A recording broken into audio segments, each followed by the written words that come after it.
Your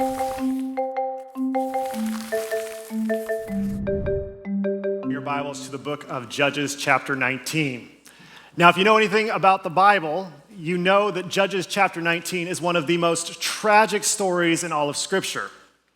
It's so tragic, in fact, that during this sermon, you will ask yourself the question, why are we talking about this story? And the reason we're talking about this story is because all the way back in 2013, before Paradox was even a church, we made a commitment to do a 66-part, 9-year sermon series through the entire Bible. Now, each of these tiles behind me represents a different book of the Bible that we have done a sermon series in, and we are currently on book 57, which is the book of Judges. This sermon series will finally be brought to a close next summer. And when we made this commitment to talk about these books of the Bible, we made another commitment in the fact that we were going to be a church, a group of people who are willing to talk about the things that are hard to talk about. And this story in Judges chapter 19 is very difficult to talk about. So when it comes to this question, why are we talking about this story today? It's to honor the commitment that we made back in 2013, and we make every week here at Paradox when we open the Bible. Even if it's uncomfortable, even if it's difficult to hear, we will talk about the things that are difficult to talk about. And Judges 19 is difficult to talk about. But I also want to tell you that I believe it's important for us to talk about this story because it is a pressing and urgent message for us in 2021. So then of mind, let's open our Bibles to Judges 19 verse 1 where we read, "In those days when there was no king in Israel, a certain Levite."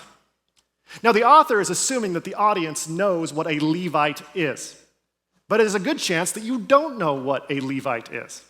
So allow me to explain what a Levite is. A long time ago, there was a man named Jacob who later changed his name to Israel. Now, Jacob/Israel had 12 different sons, and each of these 12 sons would eventually become the patriarchs of the 12 tribes of Israel. Now, Jacob had these 12 sons with 4 different women, and his third oldest son was a man named Levi. So a Levite is someone who has descended from Levi and is part of the tribe of Levi. Now, for purposes in this story, the author will also assume that you know about the other tribes, and it's important that you know about 2 other tribes at least. The first tribe is Jacob/Israel's 4th son, Judah, and the tribe of Judah, and then his youngest son, all the way down at the end, Benjamin. Both of those tribes will come into play during this story.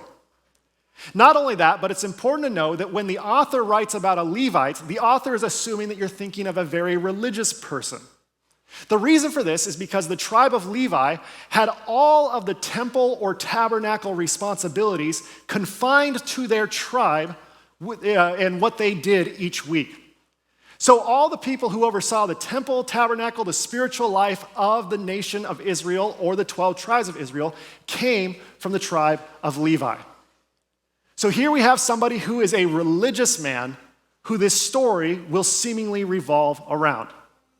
Now we continue reading that the certain Levite residing in the remote parts of the hill country of Ephraim.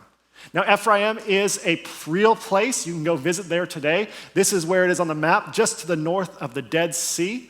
And we read that while this Levite resided in Ephraim, he took for himself a concubine. Now, a concubine in this era and in this culture is a woman who is purchased by a man, but who is of lower status than the man's wife. In other words, in today's society, we would label a concubine as a sex slave. And this man had purchased the rights to her and her alone, and he was free to sleep with her and other women, but this concubine was not free to sleep with him and other men. Now, at this point, you may be saying to yourself, wow, this is difficult for me to get my head around. Doesn't this Levite believe in the biblical definition of marriage? We have this idea that there is this very clear and well-defined term within the Bible that tells us without question what marriage is and what marriage is not. But when you look closely at the Bible, you realize that there are all these different authors who are telling you and I different things about what marriage is and what marriage is not. And if you were to say, okay, I understand there's some disagreement as to what marriage is, but what's the most consistent or the most dominant biblical theme as to what marriage is according to the authors of the Bible? And the answer is that the most consistent definition of biblical marriage is that women are property to be owned. That's at the heart of a lot of these stories that Christians tell themselves. Now, if you're looking at this and you're thinking to yourself, I'm not sure I'd agree with the biblical definition of marriage, I want you to know that you are not alone. I don't agree with the biblical definition of marriage. But it's important that we state what the dominant biblical definition of marriage is so that we know what we are talking about. Primarily, it's a system that's put in place that allows men to purchase and enslave women, and the highest status a woman could hope to achieve was to be a man's wife, which was still below the man's sons. But then below that, there is another hierarchical level, which is a concubine. So picture these hierarchies. Here we have a religious man from Ephraim acquiring a concubine, and it's not just any concubine, but it's a concubine from the city of Bethlehem. Now, Bethlehem is here to the south of Ephraim. It's the green star on the map. And Bethlehem, most Christians know because of the song, O Little Town of Bethlehem. This is where Jesus Christ was born. What fewer Christians know is that Jesus needed to be born in Bethlehem because that is the city of David, where David was born, and many people consider David to be Israel's greatest king. So here we have a concubine who was born in Bethlehem, acquired as a concubine by a Levite from the north, and that sets the scene as this story will then go forward with these two main characters. In the very next verse, though, we find that not everything goes according to plan. In verse 2, we read, "But his concubine became angry with him," probably because, he's trying to own her. Goes on to say, "And she went away from him to her father's house at Bethlehem in Judah, and she was there for some 4 months." Now, if you were a good Jewish audience that was living during the time that this writing occurred, you would all gasp and say, "How dare she?" This is very much against the rules in this era and this culture. Then we go back to the man and we read in verse 3, "Then her husband," yes, husband. Notice how he gets the full titles that he can get in this relationship, and the woman is left with the title of concubine. It is a misogynistic double standard. "Then her husband set out after her to speak tenderly to her and bring her back. He had with him his servant and a couple of donkeys. When he then reached the father's house, the girl's father then saw him and came with joy to meet him." Remember, this is your daughter's oppressor in sex slavery. The father runs out to him, greets him, and is happy to see him. And may I remind you that this father is the one who sold his daughter as a concubine to this Levite. We then read in the next verse, verse 4, "His father-in-law," notice once again how the man gets the full title while the woman suffers. "His father-in-law," the girl's father, made the Levite stay, and he remained with him for 3 days. They ate and drank, and the Levite stayed there. Now, this doesn't just end after 3 days. On the 4th day, the Levite gets ready to leave with his donkeys, his servant, and his concubine. And as he is leaving, the father says, "Why don't you stay for a little longer? I have more food. You are welcome to stay in your bed. Stay for another day." And the Levite says, No, I really shouldn't. And the father says, "No, I insist." And the Levite stays for a 4th day. Then on the 5th day, the Levite wakes up and he says, "That's it. I'm leaving. I got to go. I got things to do." He starts packing up his stuff, and the father says, No, why don't you stay for breakfast? Then after breakfast, he's packing up, and the father says, It's practically lunchtime. Why not stay for another meal? The Levite reluctantly stays for lunch, and then the father says, "You should just stay for dinner." The Levite thinks about it. He says, "Well, I am hungry." So he stays for dinner, and then he says, "You know what? It's time to go. I don't care that the sun is going down. It's time for us to leave." And it's at that moment that the father says, "Why don't you just stay one more night? Make it a solid 5 nights. That's a nice round number."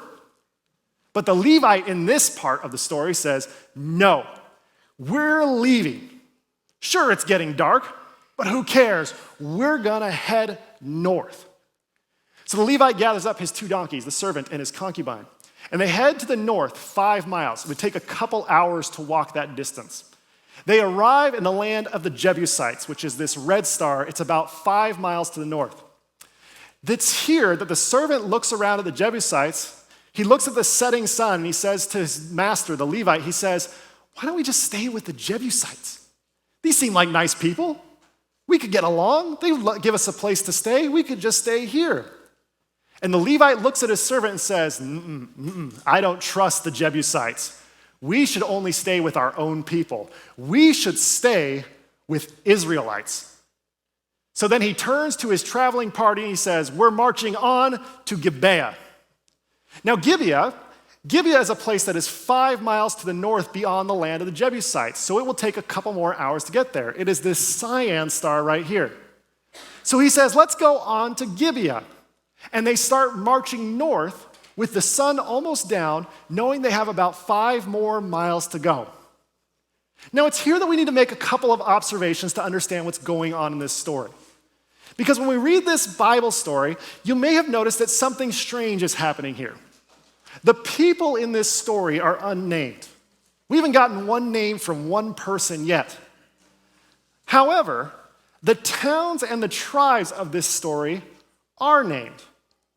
So the locations get names, but the people don't. What an odd choice for the author to make. And when we hear that they are traveling from Bethlehem to Gibeah, it's at this point that the really learned Bible scholars will say, those 2 towns are not a coincidence. Because as we said earlier, Bethlehem is the birthplace of King David, Israel's 2nd king. Gibeah is the birthplace of King Saul, who is Israel's 1st king. These 2 guys did not get along, and they had wildly different political views. It was almost like a 2-party system, if you can imagine that happening in the United States of America now. And so here we have Bethlehem versus Gibeah, David versus Saul, and we realize there is a strong political agenda behind this story. So here they've been in Bethlehem, there's daytime, there's hospitality, there's all sorts of happiness and plenty of food. And they march on to Gibeah, and they arrive in Gibeah, and it is completely dark. It's completely dark. And as they get there in the middle of the night, they arrive and they go to the square of the city. Now, this was the traveling custom of the day. It's the fact that if you were going to a new town, you would sit in the middle of the square until somebody invited you to stay at their place with them. So this traveling party arrives to Gibeah. They sit down in the middle of the square in the middle of the night, and they wait for someone to come to them and offer them a place to stay. But we read in the text that no one in Gibeah took them in to spend the night. So you have this traveling party. It's getting cold. It's already plenty dark. They're starting to wonder if they're going to have to sleep outside when an old man who is not from Gibeah, but from Ephraim, who happens to live in Gibeah, sees them and says to them, "Who are you? Where are you going? What are you doing?" The Levite then informs him that they are travelers and they are trying to travel north, and he wonders if they have a place to stay, and the old man says, "Of course I have a place for you to stay. Come to my house with me. Stay with me. Let me feed you." And that's exactly what happens in the next verse, verse 21. So the old man brought them into his house and fed the donkeys. They washed their feet and ate and drank.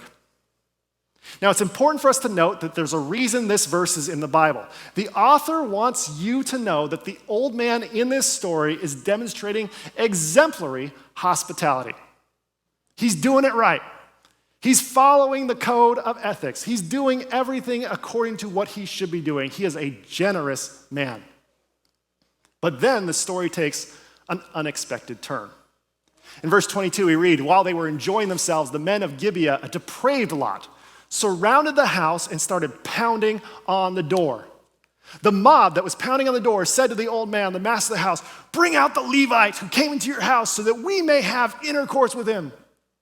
And we read, and the old man went out to them and said to them, "No, my brothers, do not act so wickedly. Since this man is my guest, do not do this vile thing." Now it's here that we read the story and we think to ourselves, wow, the old man is a hero. And that lasts for just one verse.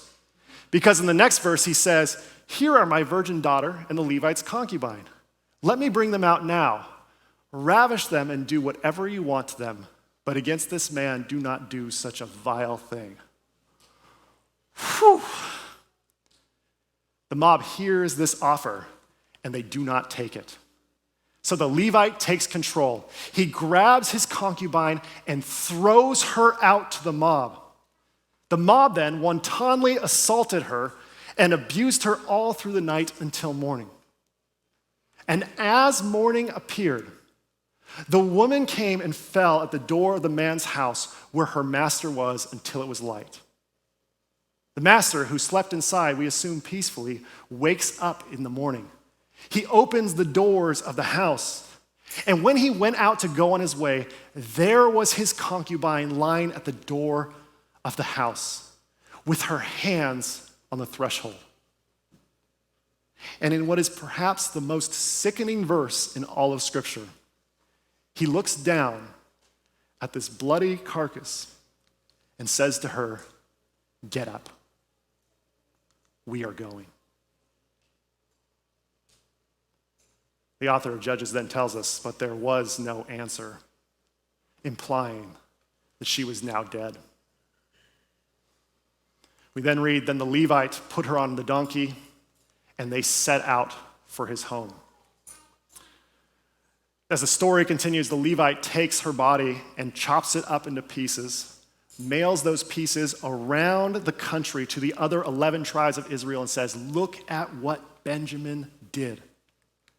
This enrages the other 11 tribes of Israel, so much so that they become incensed and angry. A civil war erupts, and in Judges chapter 20, we read about 60,000 men dying. Eventually, the 11 tribes are conquer over the tribe of Benjamin. And after they conquer over the tribe of Benjamin, the next chapter, Judges 21, we read about the punishments that Benjamin will have to endure because of this heinous crime and the civil war that they fought. And as we are reading each of these new measures, the book of Judges all of a sudden ends at the end of chapter 21. And this story is the last story in the book of Judges. And if you're like me, you read words like the words that are on the screen now, and you say to yourself, wow, that is a tragic, gruesome, and violent story. And I have no idea what to do with these words. And if you feel that way, I want you to know that I feel that way too. This story is infamous within discussions of pastors and biblical scholars as being probably the most tragic and horrible story in all of the Bible. And I want you to know that if you struggle to know what to do next with a story like this when you're studying the Bible, one thing that I've found that helps is I like to imagine that I could interview the author of this book. So let's imagine that the author of the book of Judges could come as a guest speaker at Paradox, and he told us this story and then said, okay, are there any questions? Well, there would be a lot of questions, right? But the question I would ask is I would say to the author of Judges, so can you tell me, why is this story in the book of Judges? And why did you feel like it was important to tell? And I think the author of Judges would think about this for a minute, and he'd say, okay, let me tell you why it's important to tell this story. You have the Levite, you have the father, and you have the old man. Each of these men have a different role in this story. The Levite goes to Bethlehem, and when he arrives in Bethlehem, the father welcomes him in and gives him all kinds of food and allows him to stay with his family for 5 whole days. The old man, even though he's not from Gibeah, sees this traveling band of people come into Gibeah, and he says, surely someone must have invited you in, and they say no, and he's like, well, come and stay at my place. And he demonstrates exemplary hospitality. So the author of Judges would say, you have to understand what's different between my culture and your culture is that in my era and my time, hospitality is the highest ethic that we ascribe to. The reason for this is because we are a tribal people. And when it comes to tribal people, there's a lot of intense rivalries, as you can imagine. And what this means is that if a tribe decides that they don't like our tribe anymore, we're this close to being wiped out and losing our way of life. The antidote to that natural native tribal tendency is this idea that we should practice hospitality. So the highest quality or characteristic that we admire in ourselves and people around us is hospitality. Now, the reason I told this story is because it's important to understand our nation's history. People from the tribe of Judah have been some of the most hospitable people in our land. They welcome people. They bring them in for days at a time, and they insist that people stay longer than the person even thinks they should stay for. But there's that tribe of Benjamin. They're not hospitable at all. They're mean. They don't subscribe to this highest ethic. And so when you look at these stories, understand that this is also a bigger implication of what's going on because we have the father and the old man. The father's from Bethlehem, the old man's from Gibeah, so they basically represent the town because, I didn't name those guys. And when you look at what these towns represent in our history, we're basically talking about the difference between King David and King Saul. Now, it's here the author would say to us, you have to understand, I don't like King Saul at all. I am a King David supporter through and through. So when it comes to this idea of what this story is about, I wanted everyone to know that our people made a mistake when we crowned Saul as our first king. However, our people got it right when we crowned David as our king.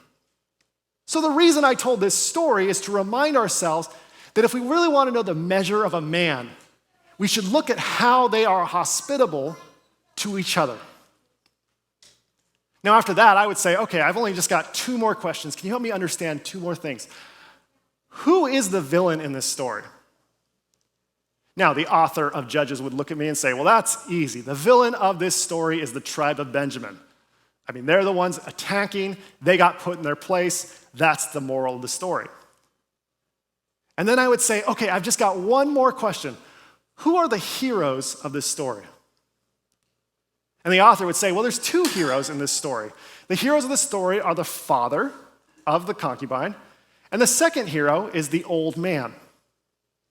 Now, it's right about here that I think I would lose my composure in talking to the author of Judges, and I would say, the old man, the guy who came up with the plan to throw his daughter and concubine out to the mob and all the stuff that happened after that, that guy's a hero. How on earth, O author of Judges, can you tell me that that man's a hero? And he would look at me and he'd say, remember, hospitality is the highest ethic in our culture. This man protected his guest at all costs. And I would say to this author, okay, you mean hospitality toward men is the highest ethic in your culture? And he would say, of course. What other kind of hospitality is there? At which I would say, I think we're going to disagree about this. Thank you for coming to Paradox. And then he would walk out of this room, and I would very surreptitiously invite all of you back in. And I would say, hey, we just heard a pretty tragic story. I just want to ask you, who is actually the villain in this story? Now, about 10 years ago, I know how I would have answered this question. I would have said, oh, the men from the tribe of Benjamin are clearly the villains in this story. I actually think that's the wrong answer now. And the right answer is actually up there, right in this answer. And all we have to do is get rid of a few words, because the real villain of this story is the men. Now, you may say, which men? And I would say, all of the men in this story are the villains in this story. They're all the villains. Let me show you how they are all villains. The mob, obviously a villain. I don't think we need to explain that more. The Levite is the guy who grabs his concubine and throws her out to the mob in order to protect himself. He is no hero of mine. The old man is the guy who comes up with the plan to sacrifice his daughter as well as this concubine by giving them as a way to sort of appease the angry mob. He is no hero of mine. While the father welcomes the Levite into his home and practices hospitality, he's the one who profited off of and sold his daughter into sex slavery. He is no hero of mine. And then you get to the author of Judges, who is clearly a man in the story. And the author of Judges is the one who says, a man acquired a concubine, and a story begins, as if it's just like reading the news in the morning. He's the one that normalizes this whole practice of sex slavery, and he doesn't see anything wrong with it. And when I look at the author of Judges and the way this story is crafted, you can draw a straight line between a man acquiring a concubine to the violence that happens to her and say, oh, that started in verse 1. This author is no hero of mine. My friends, all of the men in Judges 19 are the villain. And once we can accept and understand that, we realize that this story is trying to get us to see something that is pressing and urgent and necessary for 2021. This pressing, urgent idea was brought up by the great Hannah Gadsby, who's part-time comedian and part-time prophet. She was invited in 2018 to speak at the Hollywood Reporter Celebration of Women in Entertainment in December. It was a breakfast event. And she was asked to kick off the whole event. Well, if you know Hannah Gadsby, you know that's not going to go in a way where everybody feels good at the end. Because as she started to talk about the Me Too movement, which of course she would. 2018 was the year that the Me Too movement really grabbed a hold of Hollywood and really made people question why things were the way they were. So she starts talking about the Me Too movement, and she said, I gotta tell you what I find really irritating. I find good men talking about bad men incredibly irritating. And this is something that good men are doing a lot of at the moment. And she talks about how she hears all of these good men talking about who's good and who's bad and creating the lines as to what distinguishes a man from being good or bad when it comes to gender issues and sexual harassment and assault. So she talks about this line. She's like, the good men never talk about this line, and we need to talk about this line, she says. She says, guess who gets to draw this line and decide where this line is? Good men. And she goes on to say, guess what happens when only good men get to draw the line? This world happens. Now, what is she talking about when she means this world? I would refer us to a study by the University of California, San Diego. This was published in 2019, and it found that more than 86% of women here in California report having experienced some form of sexual harassment and or assault in their lifetimes. This world is what happens. Maybe she was talking about a study released by the U.S. Bureau of Labor Statistics, which found that in 2019, here in California, that a woman's weekly median income was only 89% of what their male counterparts earned. This world happens. Perhaps she was talking about the tragedies of mass shootings and how we talk about how mass shootings need to end, but very few of us talk in how mass shootings correlate with masculinity, because since 1966, 98% of mass shooters have been men. This world happens. Maybe she was talking about a trend I saw online between Facebook, TikTok, and YouTube and Twitter, where there was this question floating around by women, which asked the question to other women, what would you do if all men disappeared for 24 hours? You know what the number one answer was by far? I would go for a jog at night, and I put my headphones in. This world happens when the good men are the only ones who get to draw the line. She went on to say, a world full of good men who do very bad things and still believe in their heart of hearts that they are good men because they have not crossed the line, because they move the line for their own good. Now, is Hannah Gadsby talking about the Me Too movement in 2018? Or is she talking about Judges 19? Yes, she is. She goes on to say, women should be in control of that line which separates good men from bad men. No question. And she is irritated by the fact that men get to decide who is good toward women and who is not good, and how they keep changing the lines to make sure their friends, their family, their colleagues are always in the circles of good men. Now let's bring this back to Judges 19. All of the men in Judges 19 are the villain. It's pretty hard to argue against that. But this story becomes pressing the moment that we ask a follow-up question. Which of these men believe that they are actually a good man? I believe that the Levite would step forward. I'm a good man. I paid a fair price for my concubine. I followed the laws. The laws even allow me to sacrifice the women that I own in order to protect myself. I followed the laws. Not only that, I'm a Levite. I'm really religious. I am a good man. Now the old man would step forward and say, I'm a good man. I was very hospitable toward a man. I protected my male guest at the cost of everything, and I can make a lot of money on my virgin daughter. I am a good man. Now, upon hearing this, the father would step forward and say, I am a good man. I sold my daughter for a fair price, and even though she didn't like it, I welcomed my enemy, the Levite, into my home and fed him for 5 days. I am a good man. And then the author of Judges would step forward and say, I'm a good man. I wrote part of the Bible. What have you done with your life?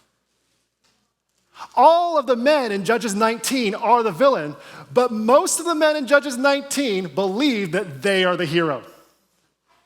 To all of my brothers here this morning, Judges 19 teaches us that it's possible that you truly believe in your heart of hearts that you are a good man.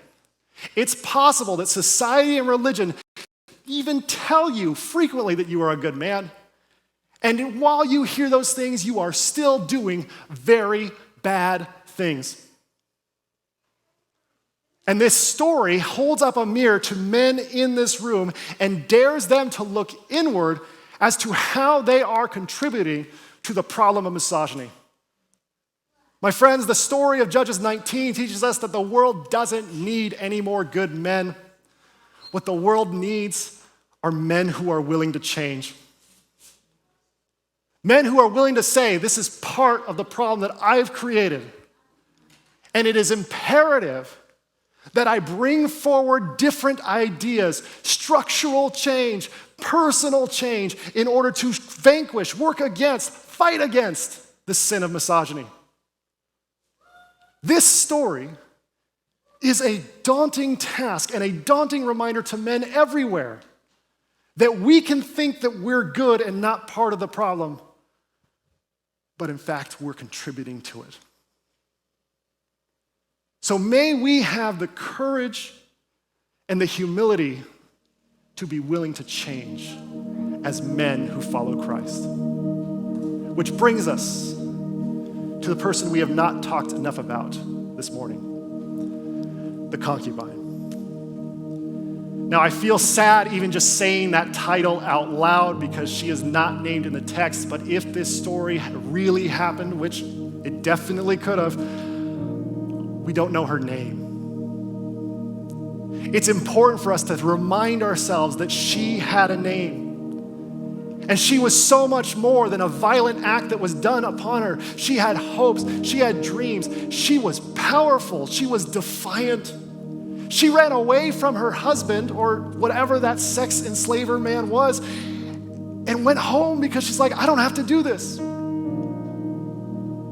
while we may never know her name, we can imagine what she looks like.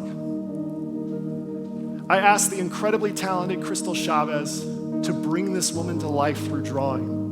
And I asked, just make sure that she's defiant and powerful. And this is what Crystal came up with. The more we remember this woman as someone being so much bigger than what the text wants us to believe, the more we are fighting against that mob that assaulted her so long ago. The mob wanted us to forget about her. The mob was hoping that she would be lost kind of in the middle of the Bible. It's a very thick book. Not everyone makes it to the book of Judges. The mob was hoping that the church would never tell her story because it's too gruesome and too violent, so that they would just forget about her. But my friends, it's important that we talk about her story because we have to fight against this mob. And what we have to remember as we fill in the gaps and we imagine what she was like beyond just this story, we have to remember that her story is and always was sacred. When we believe that she was crafted in the image of God, that she was beautiful, that she stood up for what was right, we are reminded that there is something so valuable in imagining this woman who is often a footnote within the Bible. And so to all of my sisters this morning, and to all of my non-binary friends that are here, I want to tell you what you already know to be true. Your story is sacred. You are loved unconditionally by God, and you are crafted in the image of the Divine Mother. And no matter how much society built by men like me, will try to invalidate your story or tell you that your story is less than or that you need to fit into one of these gender boxes or go home, no matter what men do, men like me, may you remember what you already know to be true, that your story is sacred.